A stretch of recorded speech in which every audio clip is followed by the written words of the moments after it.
And so here is the home, which has like a little Q&A just to start off. Then next you go to the slideshow, and then you click the slideshow to go through it, give you the basic understanding. Next is the Hyperdoc. You are to go through and click the links, read through the articles, and answer the questions that I presented in a different color that will be visible on the document. Next is the maps, which shows in the area of where they were located, along with some fun facts about some tribes.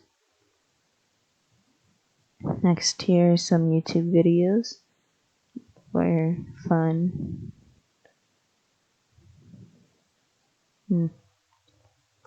So you click on that, it'll take you to a few videos about the topic that we are on. And lastly is a quiz. It is like go through it once you're done with everything else.